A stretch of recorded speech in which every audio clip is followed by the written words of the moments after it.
There's something about the end of the year that feels heavy. You know what I mean?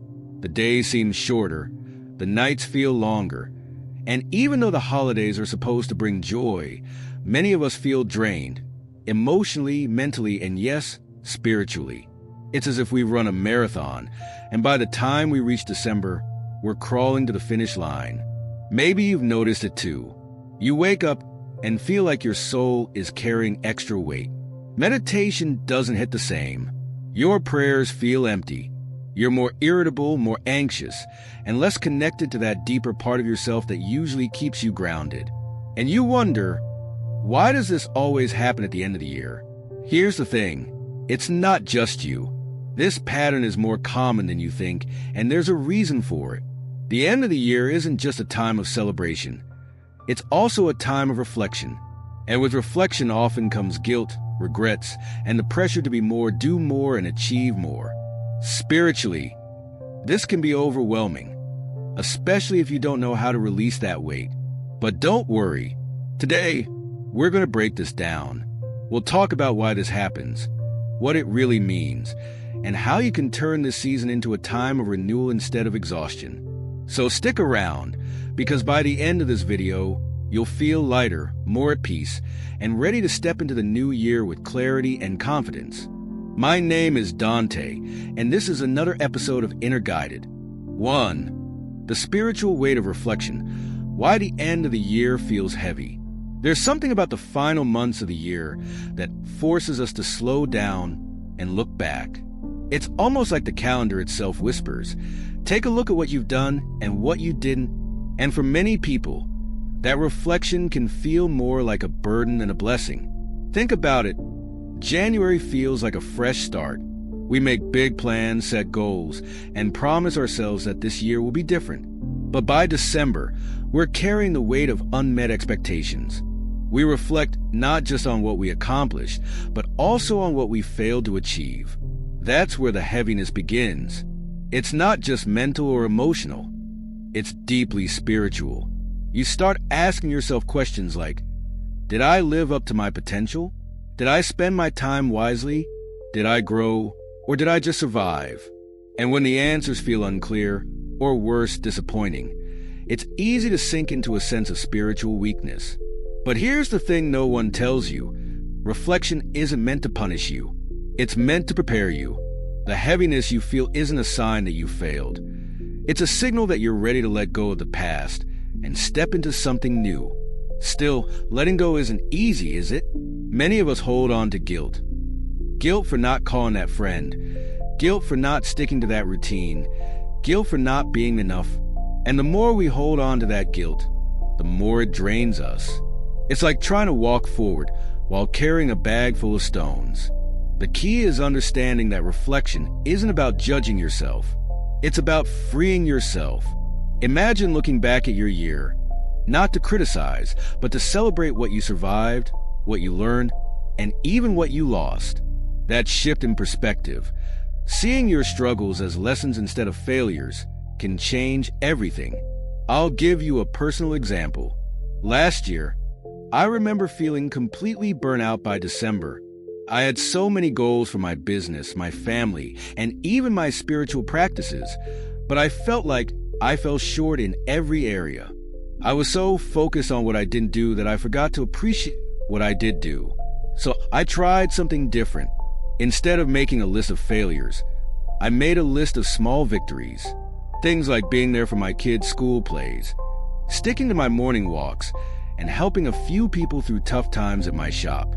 That list reminded me that growth doesn't always look big. It often happens quietly, in the little moments we overlook. When you start to reframe your year like this, the weight begins to lift. Reflection stops feeling like judgment and starts feeling like renewal. You're no longer stuck in what you didn't do. You're inspired by what you can still become. And that's the real purpose of this season, to prepare your soul for what's next. Now that we've unpacked why the end of the year feels so heavy, let's talk about another major source of spiritual weakness: unresolved emotions. 2. Emotional clutter. How unresolved feelings drain your spiritual energy. We don't often think about emotions as clutter, but that's exactly what they can become, especially as the year comes to a close. Imagine walking into a room filled with boxes piled high, leaving barely any space to move. That's what happens to your spirit when unresolved feelings stack up inside you. Regrets, disappointments, anger, sadness. They take up space, and over time, they make it harder to feel clear, grounded, and connected. The end of the year has a way of stirring up those emotions. Maybe it's because the holidays remind you of people you've lost or relationships that have changed. Or maybe it's the pressure to act happy even when you don't feel that way. Either way, those emotions don't just disappear. They linger beneath the surface, weighing you down and quietly draining your energy. Let me tell you a quick story. Last December, I found myself sitting in my shop after closing, surrounded by shelves of tea jars and dim lights. It should have felt peaceful, but instead, I felt this tightness in my chest. At first, I brushed it off, just stress, I thought. But as I sat there, it hit me. I was carrying grief. A close friend of mine had moved away earlier that year, and I never really let myself feel the loss. I stayed busy, distracted, and focused on work. But that night in the quiet, I couldn't ignore it anymore. And that's the thing about emotional clutter. You can hide it for a while, but eventually it surfaces. And when it does, it demands attention. The problem is, most of us don't know what to do with it. We either push it down again, hoping it'll go away, or we get stuck replaying the same thoughts and feelings over and over. Neither option helps us heal. So, how do you clear out that emotional clutter? It starts with acknowledgement. You have to name what you're feeling and give yourself permission to feel it fully. This might mean journaling about it, talking to someone you trust, or even just sitting in stillness and letting the emotion rise without judgment. Next, you have to release it. This doesn't mean pretending it never happened. It means accepting it and deciding that it no longer defines you. For me, that night in the shop, I wrote a letter to my friend saying everything I hadn't said before. I never sent it, but just writing it down felt like a weight had been lifted. Finally, you have to replace that empty space with something positive. Nature, walks, meditation, prayer. Whatever helps you reconnect to yourself and the present moment. Think of it like clearing out an old, cluttered room and then filling it with light and fresh air. When you do this, you create room for peace, clarity, and even joy. And suddenly, the spiritual weakness you felt before starts to fade. You realize that the heaviness wasn't a sign of something being wrong with you. It was a sign that something inside you needed attention and care. Now that we've talked about emotional clutter, let's move on to something even more exciting. How to transform that weakness into strength and step into the new year spiritually renewed. 3. Turning weakness into strength. Practical steps for spiritual renewal.